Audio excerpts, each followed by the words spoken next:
What is garnishment and how does it work?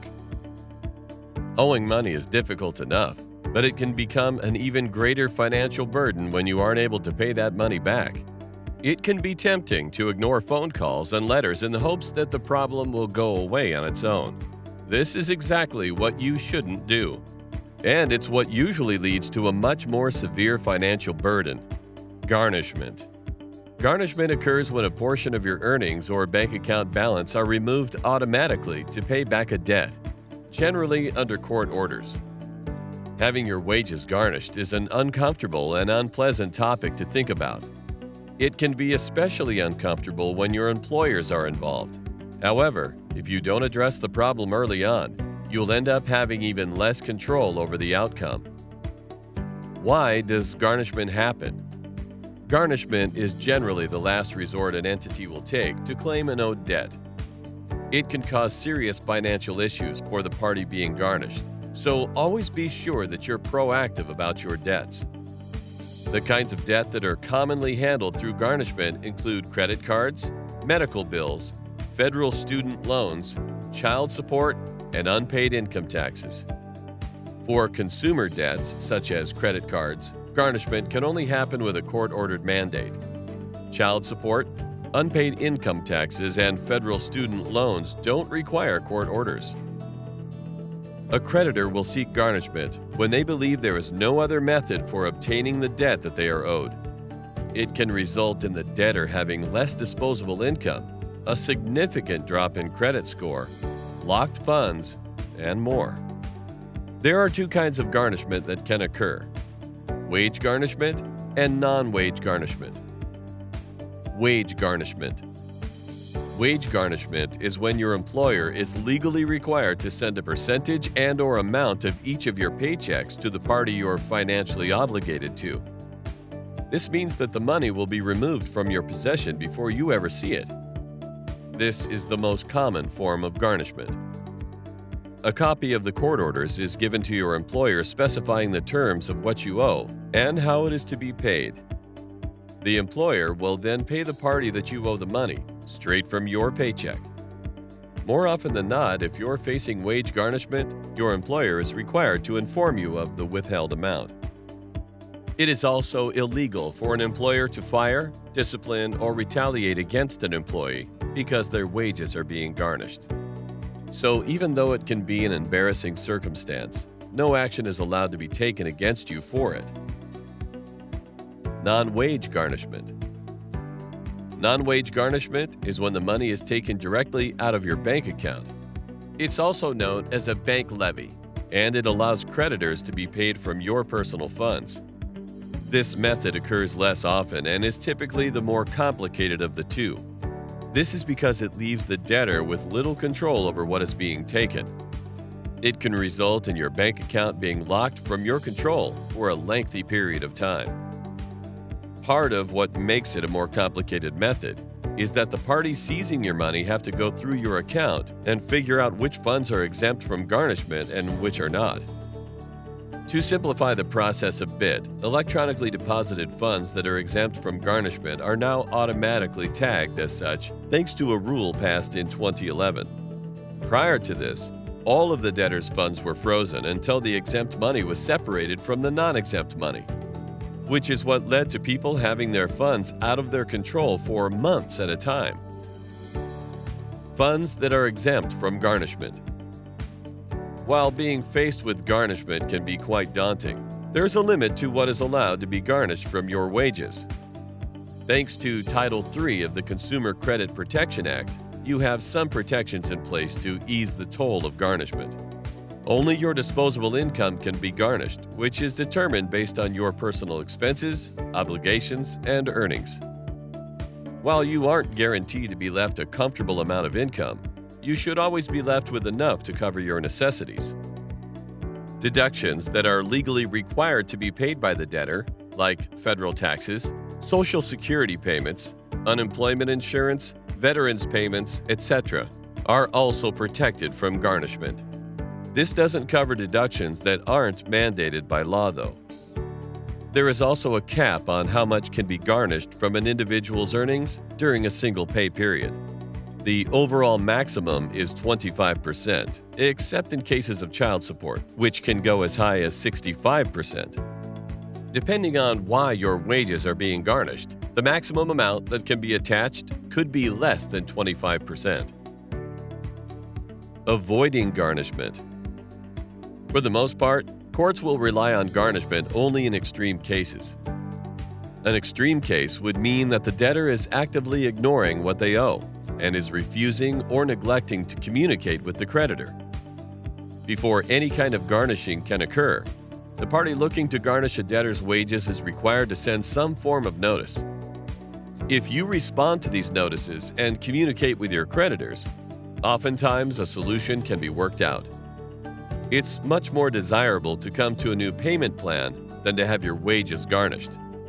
If your creditor is unwilling to negotiate with you, you can also be heard in court before the garnishing is set into effect. This allows you to plead your case before a judge and hopefully reach terms that are less severe. A serious consequence of ignoring garnishment early on is property attachment. This means that the party that you are indebted to will legally own a property of yours, such as a house or car, until you pay them back in full. If you sell this property, then the money made from it goes to the creditor rather than you. If you've been notified that you are at risk of having your wages garnished based on inaccurate information, don't hesitate to dispute it. Since not all forms of garnishment require you to be taken to court before garnishing your wages, an inaccurate filing could still result in your wages being garnished if undisputed. Garnishment is a tough financial situation that can't be reversed, so take any and all measures you can up front to prevent it from happening, if possible. Garnishment for income taxes. Depending on the number of dependents you have and the deductions available to you, the IRS can garnish up to 15% of your disposable income. They don't have to have a court order to take this amount, and will send you a letter beforehand explaining the situation to you. This letter will cover all the details surrounding your debt, including alternatives to wage garnishment. If you would like to avoid garnishment, make sure you contact them as soon as you can and try to reach an agreement. Some states also garnish wages for owed state and local taxes. These laws are more specific to each location, so make sure you are aware of your state's laws regarding garnishment. Garnishment for child support and alimony. If you're supporting a spouse or another child, up to 50% of your disposable income may be taken through garnishment. If you're not supporting anyone else, then it could be as much as 60%. If you fall behind on payments more than 12 weeks, then an additional 5% can be added to the amount being garnished. This means that a maximum of 65% of your wages could be garnished for child support payments.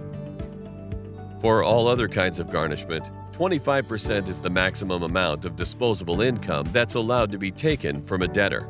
However, cases of child support are an exception, which is why the percentage is so much higher than the other reasons.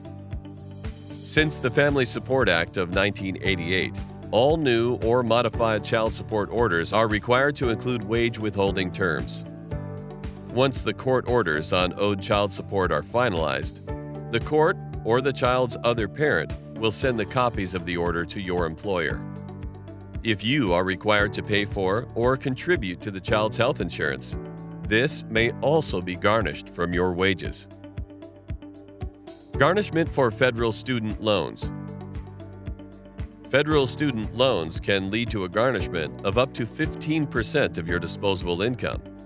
These loans are not required to use a court order, meaning that an unsettled debt could lead to your wages being garnished without you ever stepping into a courtroom.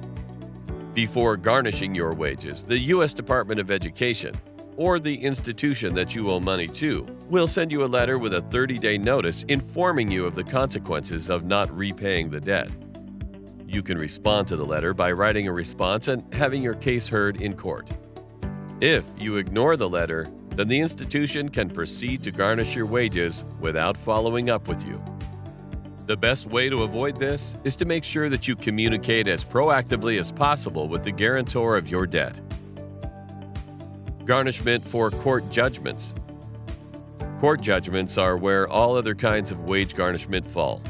These include things like consumer debt, medical bills, lawsuits, etc., and require a court order to take place.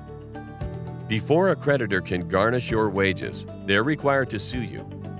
You will be summoned to a court hearing, and if the judge sides with the creditor, then you'll be ordered to pay the owed debt.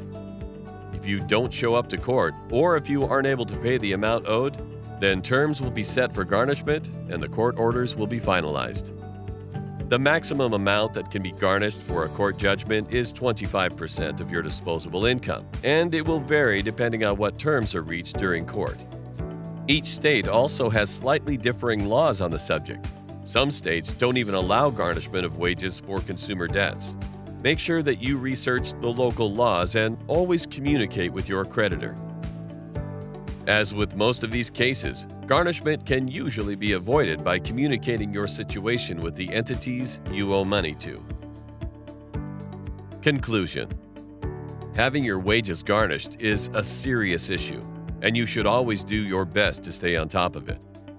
The more you try to avoid addressing the issue, the worse it will get, and the less control over the situation you will have. While it's definitely a difficult circumstance to wind up in, keep in mind that you're not completely thrown to the wolves. Thanks to the advocates of various groups, there are pretty strong protections included in wage garnishment that keep it from wreaking total havoc on your life. There are also laws in some states that are set up to help protect you as well. One such example is New York. In New York, if you've had a deposit from an exempted fund within the last 45 days, such as a disability check, then you are entitled to the first $2,500 in your account. If you haven't had a deposit from an exempted fund, then you're still guaranteed $1,716 in your account. The best way to prevent garnishment, aside from paying your debts on time, is to actively interact with your creditors. Doing so will show them that you're serious about paying back your debts, and it will make the whole process smoother. Garnishment exists as a way to deal with people who are unwilling to face the consequences of debt. So set yourself apart and be willing to face those consequences. You'll benefit in the end.